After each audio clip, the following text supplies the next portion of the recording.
Olá, o objetivo desse vídeo é esclarecer as principais alterações na legislação trabalhista advindas pela medida provisória 927 diante da pandemia do coronavírus. De forma muito resumida, eu vou tentar passar pelos principais pontos. O primeiro seria o teletrabalho. O teletrabalho, vale ressaltar, ele já era positivado no direito do trabalho mediante a reforma trabalhista que ocorreu em novembro de 2017, mas a MP ela trouxe uma flexibilização contra essa modalidade. Então hoje o empregador ele pode alterar a modalidade de contrato de seu empregado, independente da autorização dele ou aceitação para o teletrabalho, bastando para tanto apenas uma notificação com antecedência mínima de 48 horas. Mas algumas perguntas vêm à tona em razão dessa modalidade de trabalho.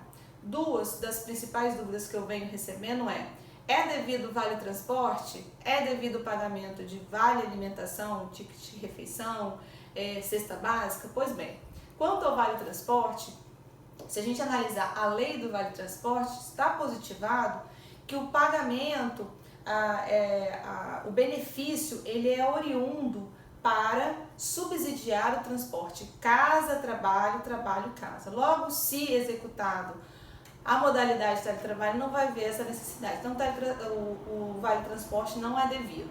Em relação ao benefício alimentação, benefício refeição, a cesta básica, vai depender de como já era concedido antes dessa época que a gente está vivendo da pandemia, né? Então, é importante responder uma pergunta.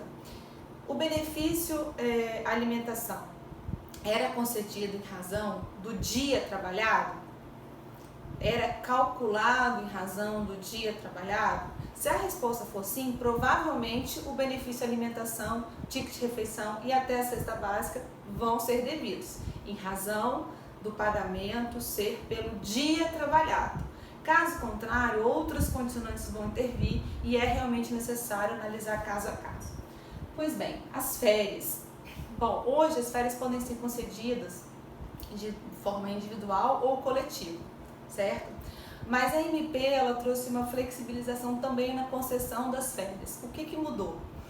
As férias elas podem ser concedidas da maneira mais conhecida, que é quanto a concessão do período de férias em razão do período aquisitivo completo, ou seja, 12 meses de trabalho ininterrupto, que é o mais comum, a possibilidade de antecipar as férias de período aquisitivo proporcional, ou seja, diante dos meses trabalhados, não completos os 12 meses, e ainda a possibilidade de concessão de período aquisitivo ainda não iniciado. Mas é importante ressaltar que é preciso, para essa modalidade, ter um acordo individual de trabalho para constar a autorização do empregado na concessão das férias nessa modalidade, sob pena de serem nulas as férias concedidas. Então, em relação às férias, é importante o acordo individual de trabalho quando concedido, né, o período, a antecipação das férias de período aquisitivo ainda não iniciado. Pontos importantes. Um terço condicional que a MP disponibilizou a ser pago até o dia 20 de dezembro desse ano, que é a data limite para pagamento da gratificação natalina, ela pode ser realizada sim somente nas férias individuais. As férias coletivas, pela MP, nada diz sobre isso, ok?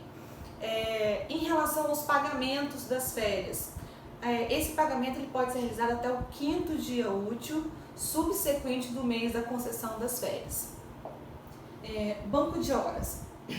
O importante lembrar que o banco de horas também já era positivado na nossa legislação trabalhista.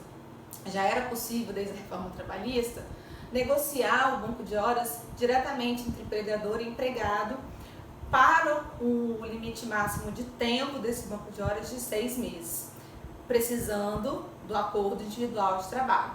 Pois bem, a CLT já disponibilizava essa possibilidade e a MP trouxe uma flexibilização quanto ao prazo, ou seja, hoje, realizado um banco de horas, é possível que as horas não trabalhadas enquanto perdurar a pandemia poderão ser compensadas após a pandemia em até 18 meses, ou seja, terminado o período da pandemia, até 18 meses vão poder ser compensadas essas horas.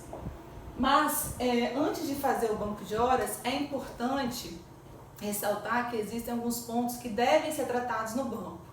Por exemplo, em casos de rescisão contratual, como que vai ser feito o desconto ou o pagamento de horas extras ou horas não trabalhadas, a autorização do empregado para a realização desses descontos. Então, são vários pontos que devem ser condensados, alinhados para a pactuação do banco de horas.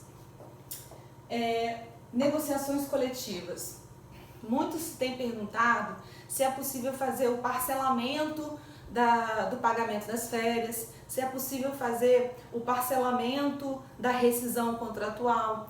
Pois bem, o artigo 2º da MP trata da prevalência do acordo individual entre empregado e empregador perante os acordos coletivos de trabalho e negociações coletivas, convenções coletivas, perdão, ressalvados os limites constitucionais. Então, é possível fazer parcelamento de férias, pagamento de parcelamento de férias, pagamento de rescisões?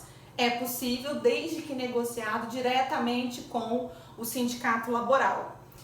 Em relação à redução salarial, um tema extremamente polêmico, a MP no seu artigo 2º, ela colocou uma pá de cal nessa discussão. Por quê?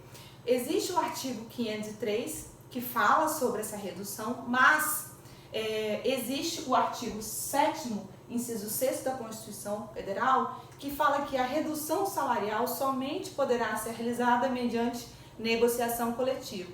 E assim, o artigo 2º da MP trata que não poderá ser negociado em acordo individual de trabalho algo que ultrapasse os limites constitucionais. Então, por essa razão, não é possível fazer a redução salarial.